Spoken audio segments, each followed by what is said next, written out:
सीखर में की YouTube channel पर मैं विद्यासागर आप सभी का स्वागत करता हूं। प्राचीन भारतीय इतिहास के पार्ट 3 के साथ मैं उपस्थित हूं। आइए देखता हूं पहला क्वेश्चन। सत्यमेव जयते किस उपनिषद से लिया गया है? सत्यमेव जयते मुंडक उपनिषद से लिया गया है। बार बार एग्जाम में आता है।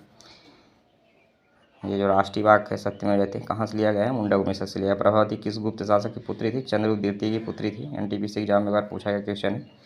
और ये भारत की प्रथम शासिका भी है प्रभावती। भारत की प्रथम शासिका अगर पूछे एग्जाम में प्रभावती। और पूछे दिल्ली की गद्दी पर बैठने वाली प्रथम शासिका या मुस्लिम महिला शासिका कौन है? प्रथम मुस्लिम महिला शासिका दिल्ली की गद्दी पर बैठने वाली तो रजिया बेगम है। मगर भारत की प्रथम शासिका प्रभावती है। किस वंश के शासकों ने रेशम मार्ग पर नियंत्रण किया? कुषाण वंश के शासकों द्वारा रेशम मार्ग पर नियंत्रण किया गया। और उत्तर भारत में भक्ति आंदोलन के जनक किसे कहा जाता है? तो उत्तर भारत में भक्ति आंदोलन के जनक रामानंद को कहा जाता है। और दक्षिण भारत में भक्ति आंदोलन के जनक रामानुज को कहा जाता है। सुमेलित ज्ञात करना है। बरनी तरीके फिरोज शाही सही है। अमोघवर्ष का कवि राजमार्ग भी सही है। कृष्णदेवराय का आमुक्त मलंद भी सही है। 10 कुमार चरित दंडी की रचना है। यही गलत है।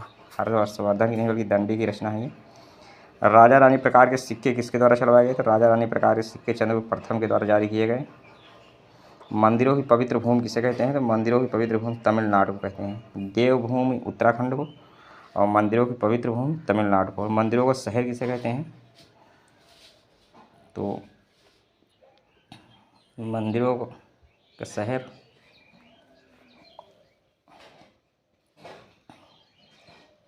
ये होल को कहा जाता है। मंदिरों का शहर। शासक उनके दरबार के प्रमुख व्यक्तित्व को मिलान करना है। बिंबिसार के दरबार में जीवक रहता था। और महापद्मनंद का मित्र था पाणिनि। पुष्यमित्र शुंग के पुरोहित थे पतंजलि। कनिष्क के दरबार में जीवक रहता था। कनिष्क के दरबार में चरक रहता था। कनिष्क के दरबार में चरक रहता था। बिंबिसार के दरबार में जीवक। तो कनिष्क मैच करेगा जाके चरक से।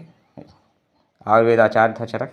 चरक की पुस्तक चरक संहिता है। जीवक भी आयुर्वेद आचार्य था जो बिंबिसार के दरबार में रहता था। और महापद्मनंद का मित्र था पाणिनि। और पुष्यमित्र सिंह का पुरोहित था पतंजलि।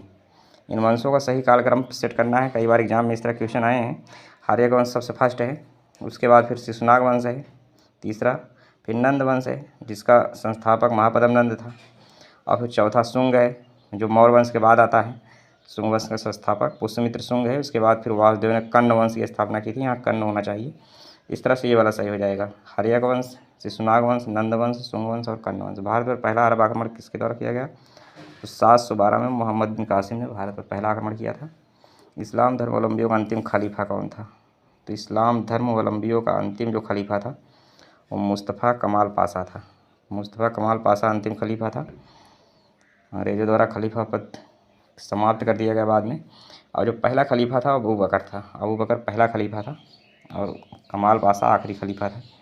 सती प्रथा का पहला अभिलेखी साक्ष्य कहाँ से प्राप्त होता है? 510 ईस्वी में भानुगुप्त का एरड़ अभिलेख सती प्रथा का साक्ष्य देने वाला पहला अभिलेख है। सर्वप्रथम किसने बताया पृथ्वी प्रत्येक वस्तु को अपनी ओर आकर्षित करती है? पृथ्वी प्रत्येक वस्तु को अपनी ओर आकर्षित करती है बात सबसे पहले ब्रह्मगुप्त के द्वारा बताई गई। इनकी पुस्तक ब्रह्म सिद्धांत है। उसी में बताया गया कि पृथ्वी प्रत्येक वस्तु को अपनी ओर आकर्षित करती है। इन्हें भारत का न्यूटन कहा जाता है। शक संवत और विक्रम संवत के बीच कितने वर्षों का अंतर है? तो शक संवत और विक्रम संवत के बीच 135 वर्षों का अंतर है। 135 वर्षों का अंतर है शक संवत और विक्रम संवत के बीच। जो शक संवत है 57 ईस्वी से है और जो विक्रम संवत है 78 ईसा पूर्व से है। तो दोनों के बीच 135 वर्षों का अंतर है। ब्राह्मणों पर जजिया कर लगाने वाला पहला शासक कौन था? तो फिरोज शाह तुगलक था ब्राह्मणों पर जजिया कर लगाने वाला पहला शासक। और अहुर मजमत देवता का संबंध किससे है? तो ये ईरानियों के देवता हैं तो पारसी धर्म से संबंधित है। अहुर मजमत देवता का संबंध पारसी धर्म से है। ये रिंग वैदिक कालीन देवता इंद्र के समकालीन थे। अहुर मजमा रिंग वैदिक कालीन देवता इंद्र के समकालीन थे जो पारसियों ईरानियों के देवता थे। पुराणों की संख्या पूछा है अगले प्रश्न में। तो पुराणों की संख्या 18 है। उपनिषदों की संख्या 108 है। पुराणों की संख्या 18 और उपनिषदों की संख्या 108। याज्ञिक अनुष्ठानों कर्मकांडों का वर्णन किस वेद में किया गया है? तो ये जो यजुर्वेद है इसमें याज्ञिक अनुष्ठानों और कर्मकांड का उल्लेख किया गया है। किताब उल हिंद पुस्तक किसकी है? तो किताब उल हिंद पुस्तक अलबरूनी की है। किताब उल हिंद इसमें सल्तनत काल का इतिहास मिलता है। अलबरूनी महमूद गजनवी के साथ भारत आया था। तबला और सितार का जनक किसे माना जाता है? तबला और सितार का जनक अमीर खुसरो को माना जाता है। अमीर खुसरो को तबला और सितार का जनक माना जाता है। ये तोतिए हिंद भी कहा जाता है अमीर खुसरो को।